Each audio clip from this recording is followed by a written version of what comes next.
উপরটা নামছে রে। হ্যাঁ, ও আদর খেতে আসছে, ওর দিকে আসছে।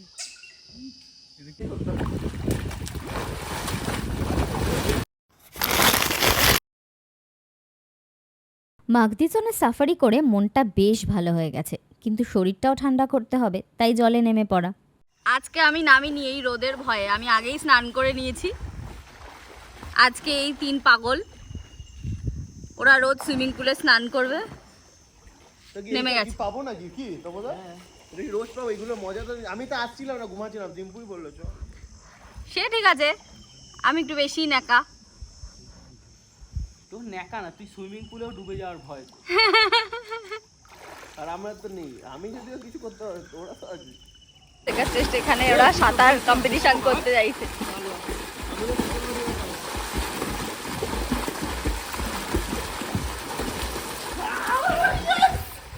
বাবা, যেন ন্যাশনাল অ্যাওয়ার্ড দেওয়া হবে।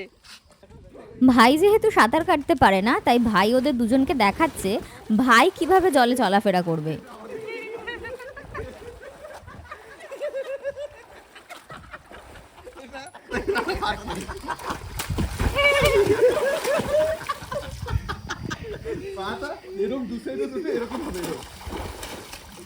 তারপর কিছুক্ষণ এ ওর পিছনে লেগে শুরু হয়ে গেল কায়দাবাজি।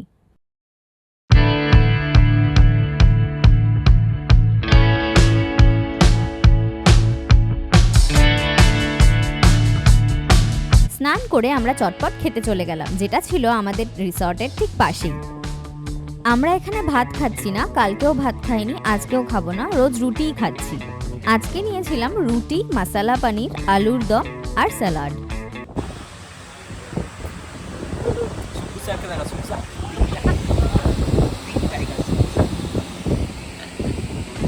গরম গরম রুটি, আলুর দম, স্যালাড তো চলে এসেছে, পনিরটা আসতে একটু বাকি আছে, ততক্ষণ আমরা খেতে থাকি। এই যে পনির চলে আসতে, সেটাও আমরা চটপট পাতে তুলে নিয়েছি। ও কেমন খাচ্ছে?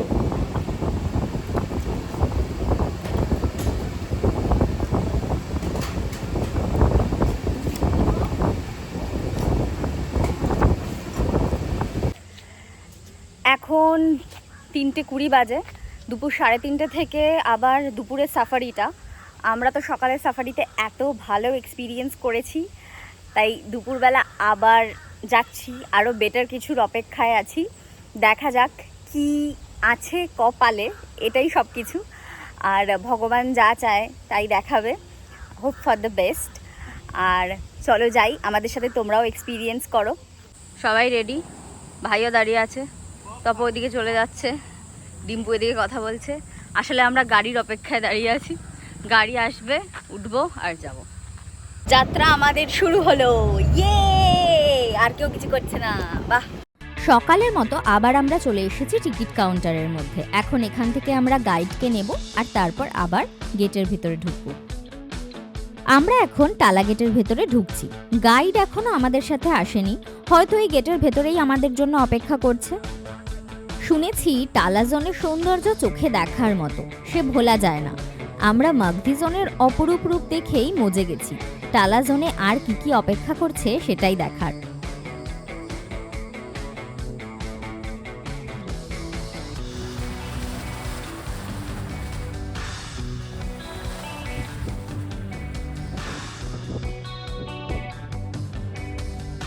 এইবার আমাদের গাইডও চলে এসেছেন। গাইডকে সাথে নিয়ে এবার আমাদের যাত্রা শুরু হলো টালা জোনে। টালা জোন আগে ফরেস্টের একটা প্রিমিয়াম জোন ছিল, কিন্তু এখন নর্মাল হয়ে গেছে।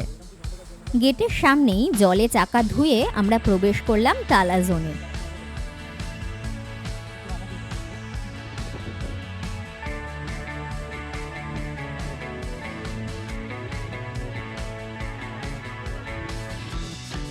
জঙ্গলটা দেখেই বুঝতে পারছো কতটা সুন্দর। দেখো, প্রথমেই আমরা দেখে নিলাম এক পাল সাম্বার ডিয়ারকে। সামনে থেকে যে কি অপরূপ লাগছে কি বলবো।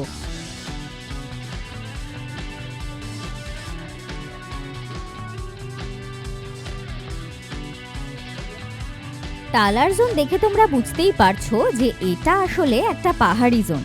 এর আগে আমরা মাগধি জোনে ঢুকেছিলাম, যেটা তোমরা দেখেছিলে ওটা ছিল প্লেন ল্যান্ড, আর এটা হলো পাহাড়ি। দেখেই বুঝতে পারছো এর রূপ, রস, গন্ধ কত সুন্দর। এর প্রাকৃতিক রূপের জন্যই বোধহয় এটাকে আগে প্রিমিয়াম জোন করা ছিল।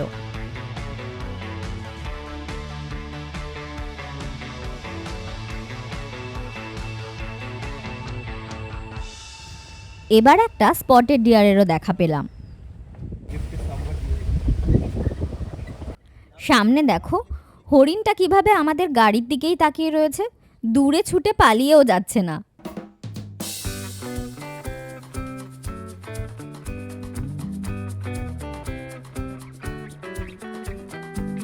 টালার গ্রাসল্যান্ড দেখো কি অপরূপ সুন্দর, তাই না?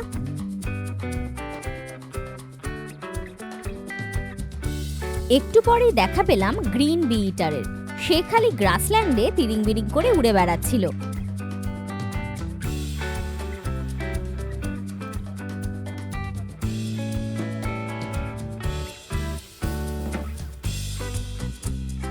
সামনে এখানে কতগুলো গাড়ি দাঁড়িয়ে রয়েছে, নিশ্চয়ই কিছু দেখেছে।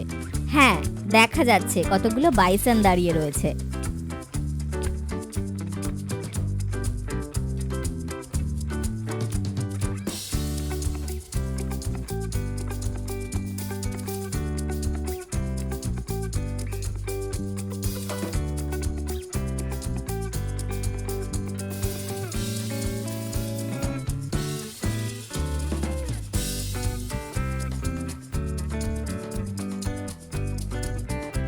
এক পাশে গ্রাসল্যান্ড আর আরেক পাশে দেখো পাহাড়। আর দেখো বাইসনের পিছনে ওই দূরে দুটো ডিয়ারকে দেখা যাচ্ছে।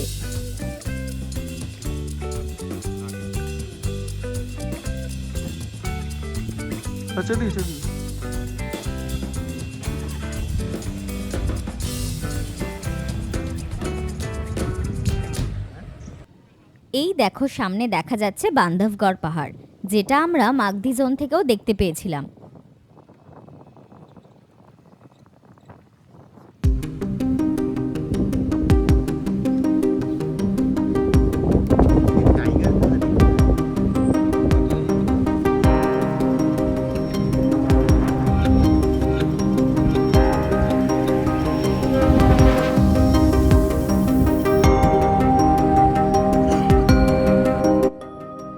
গ্রাসল্যান্ড দিয়ে যেতে যেতে আবারও দেখতে পেলাম নীলকণ্ঠ পাখিকে। এই পাখি দেখার ফলে যে যাত্রা শুভ হয় সেটা আমরা জেনেছি এই বান্ধবগড়ে এসেই।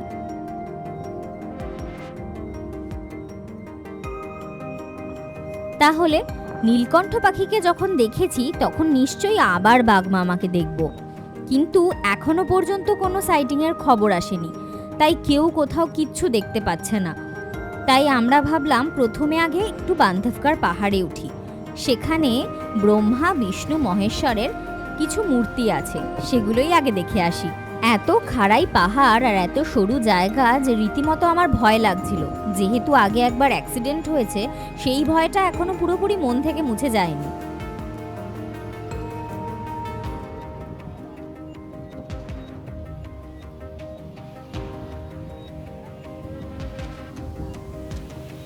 পাহাড় থেকে নিচের জঙ্গলটা ঠিক এই রকম দেখতে লাগছিল।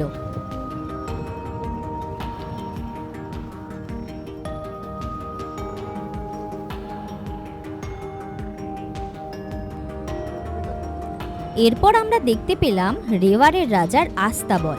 এখানে ঘোড়া থাকতো। আস্তাবলটা বেশ বড়। আগে ঘোড়া থাকতো আর এখন এখানে বাঘ এসে বসে থাকে।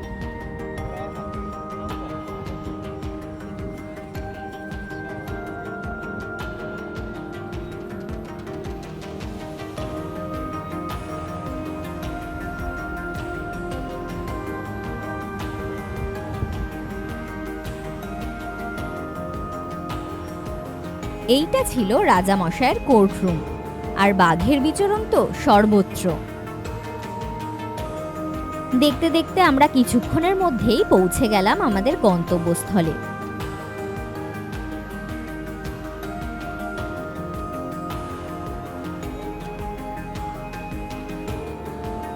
এই যে এই সিঁড়ি দিয়ে আমরা উপরে উঠে এসেছি এবং সামনে দেখতে পাচ্ছি বিষ্ণুর মূর্তি, মহেশ্বরের মূর্তি। যে মূর্তিটাকে তোমরা শয়ন অবস্থায় দেখতে পাচ্ছ সেটি হচ্ছে বিষ্ণুদেব, আর পাশেই রয়েছেন দেবাদিদেব মহাদেব। গাইডের কাছে শুনলাম অনেক সময় এমনও হয়েছে যে এই মূর্তিগুলো দেখতে ট্যুরিস্টরা উপরে উঠে এসেছেন, উঠে দেখেছেন বাঘ বসে আছে এখানে, তখন নরণচরণের কোনো ক্ষমতা কারোরই নেই। এই যে দেখতে পাচ্ছ বিষ্ণুর চরণ থেকে যে ঝর্ণার উৎপত্তি হয়েছে, এটাই এখানে চরণ গঙ্গা নামে পরিচিত। আর ব্রহ্মাকে দেখা যাচ্ছে না, তিনি গাছে ঢাকা পড়ে গেছেন।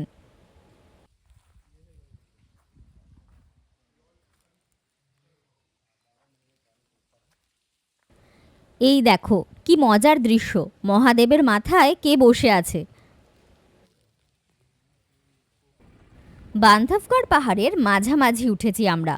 এর থেকে আরও উপরে একটি মন্দির আছে, যেটি শুধু জন্মাষ্টমীর দিনেই খোলা হয়। নিচে নামতেই একটি মজার দৃশ্য দেখলাম, চলো তোমাদের সাথে সেটা শেয়ার করে নিই। ওই দেখো লেকের জলে বাদরেরা কেমন মজা করে সাঁতার কাটছে। মানুষদের থেকে এদের খুব একটা পার্থক্য নেই।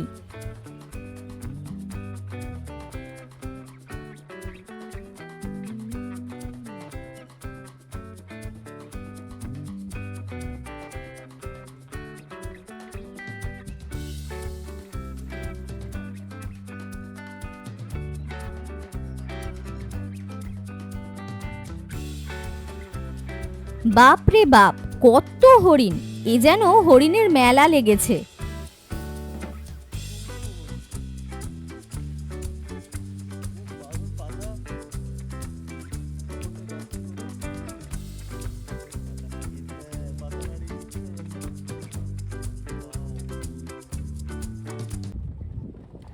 পাহাড় থেকে নেমে আবার এই গ্রাসল্যান্ডটির কাছে চলে এসেছি। এখানে এসে দেখি এখনও সেই একইভাবে হরিণেরা জল খাচ্ছে।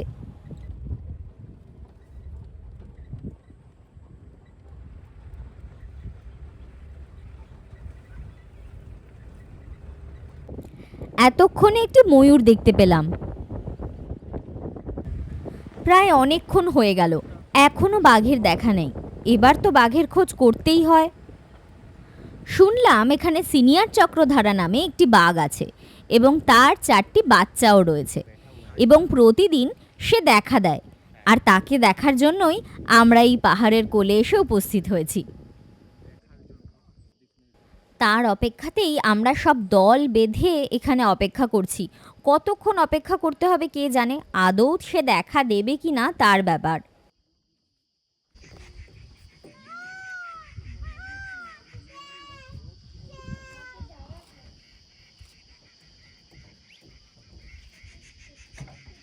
এতক্ষণ অপেক্ষা করার পর সিনিয়র চক্রধারা ম্যাডাম আমাদের দেখা দিলেন।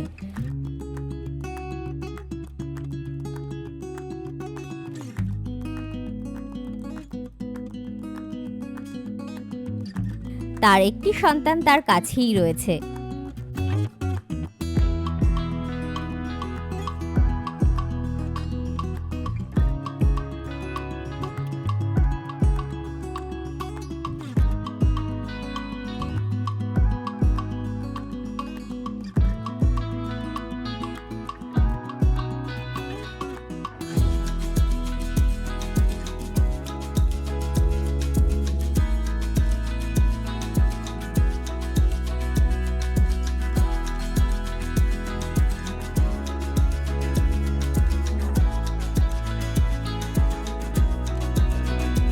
আরেকটি বাচ্চাও উপর থেকে নিচে নেমে আসছে তার মায়ের কাছে আদর খাওয়ার জন্য।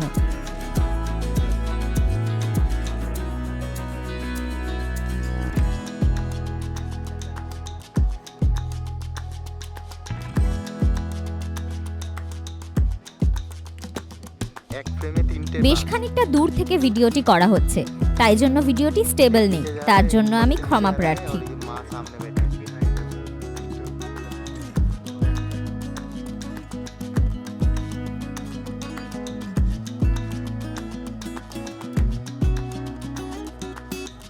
কি মিষ্টি দেখুন দৃশ্যটা।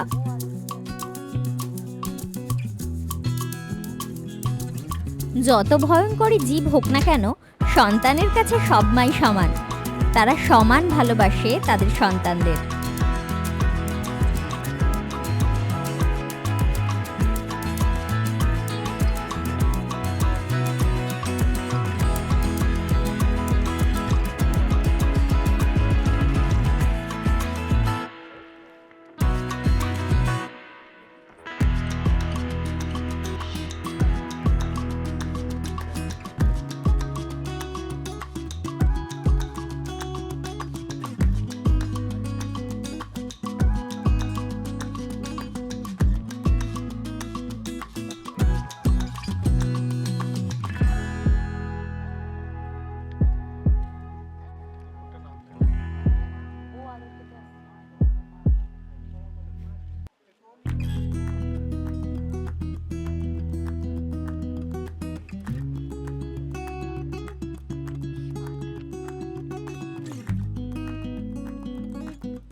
অনেকক্ষণ এসেছি, সময় হয়ে এসেছে, তাই এবার ধীরে ধীরে নিচে যেতে হবে।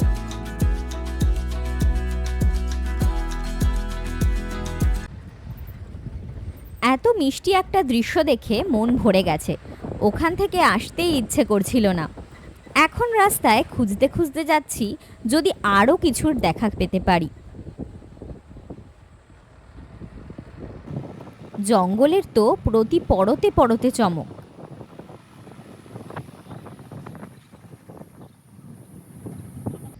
তাই জন্য আবার দেখা পেয়ে গেলাম একজনের, জঙ্গলের সবচেয়ে ধূর্ত প্রাণী।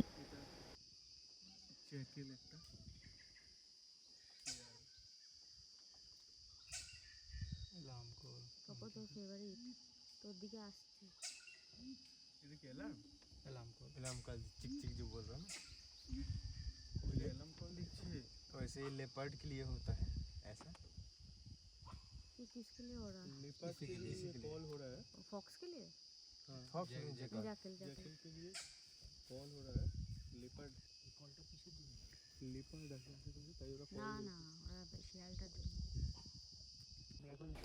দেখো হনুমানের কীর্তি দেখো।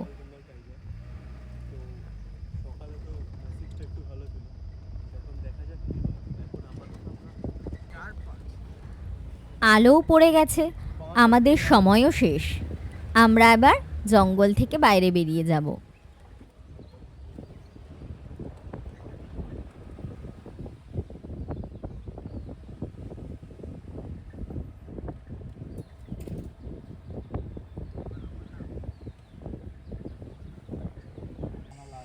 বাইরে যাওয়ার আগে দেখে নিলাম এই পোষা হাতিটিকে, যাকে পেট্রোলিংয়ের জন্য ট্রেনিং দেওয়া হচ্ছে।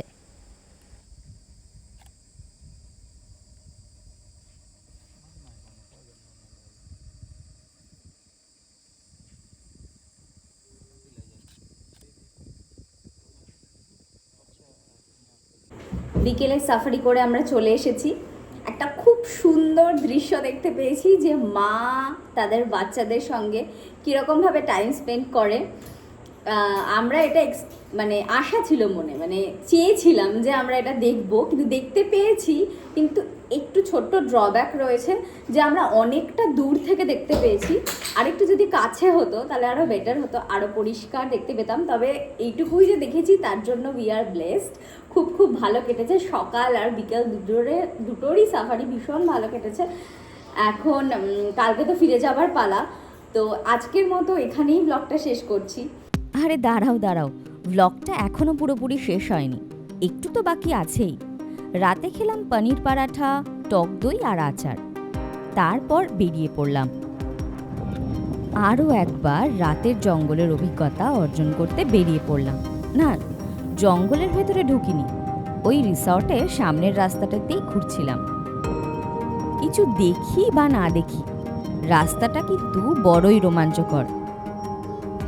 এরপর দেখলাম এক অদ্ভুত কাণ্ড। জঙ্গলের সমস্ত হরিণ যেন রাস্তার মধ্যে এসে দাঁড়িয়ে পড়েছে। এরকম আজব কাণ্ড কেন? আসলে কি জানো তো, ওরা বাঘের ভয়ে রাত্রিবেলা রাস্তায় বেরিয়ে যায়, জঙ্গলের ভেতর ভয় থাকতে পারে না।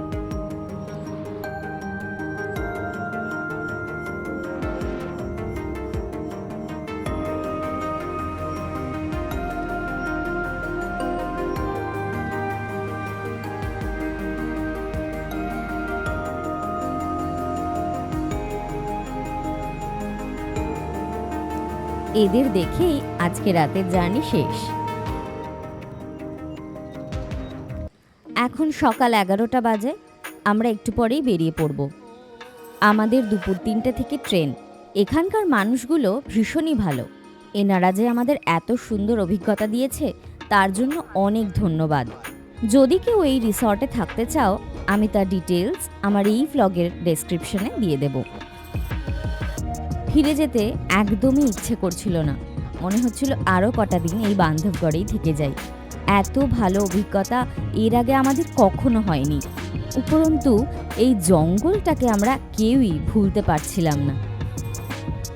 যাই হোক, যেতে তো হবেই। দেখা হবে এরপর অন্য কোনো ভ্লগে বা অন্য কোনো কবিতায় বা অন্য কোনো কিছুতে। ততক্ষণ সবাই ভালো থেকো।